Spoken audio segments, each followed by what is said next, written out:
All right, Shabbat Shalom. Continuing back where we left off on the African Queen.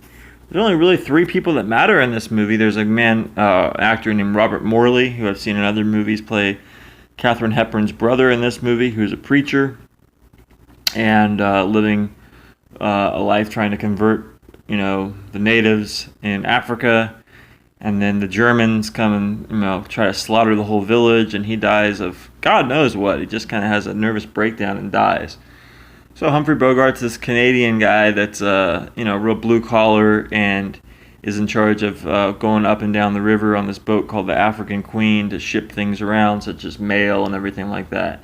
Now he wins Best Actor for this movie. It's lightly comic. I don't know too many other actors that won Best Actor for a lightly comic role. The Goodbye Girl by Richard Dreyfuss is actually a little bit more serious than this role. This movie does have some serious parts, but it's a light romantic comedy adventure.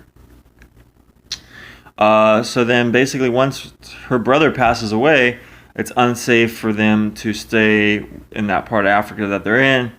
So they go up this river that's all black. The water in it's all black, and John Huston wanted to film it there, and it really is quite amazing to see when they're going through this water. That's not no effect. That's a real dark river. So anyway, yeah, I mean, it's the heart of darkness for sure. And they'll have all sorts of adventures. Primarily boat-related issues come up as they're going up and down the river, or trying to navigate.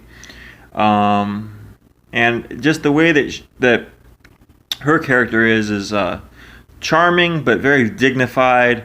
Sometimes can come off very bitchy or ordersome, whatever you want to say.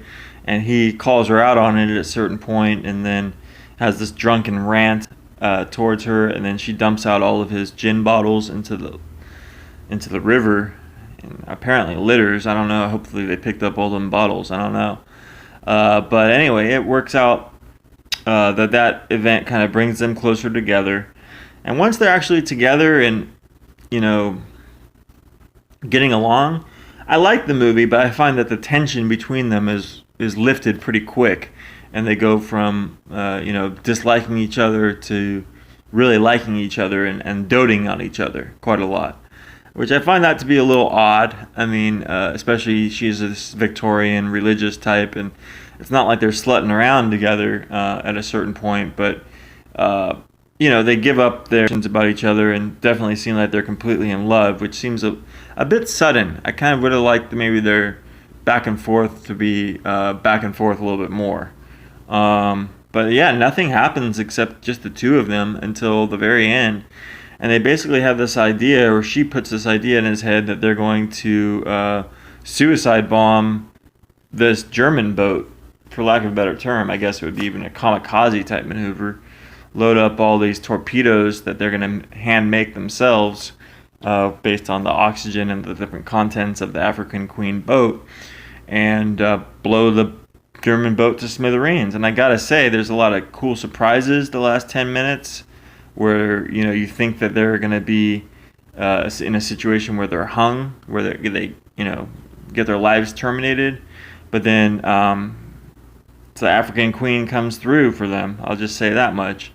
And it comes through for them in a lot of different parts. One time they get stranded and they're basically dying, and then they wake up and they're outside of this area where they're stranded. It's miraculously been pulled through the tough shrubbery or growth of brush and all this stuff. So it's a really good movie. I highly recommend The African Queen. Surprised they never made any kind of film sequel or anything to it, but sequels weren't too big of a deal back then. But if I was Sam Spiegel, I would have cashed in and made another movie starring the two of them. I think their chemistry was some of the best in the history of movies, to be honest. So that's a brief little review about the African Queen. I put together some more videos over this Shabbat period here, and I hope everyone's having a great day out there. And go ahead and read today's Torah portion. This week's Torah portion. It really is fantastic with some great wisdom involved in it. Bye for now. I'm going to have my lunch.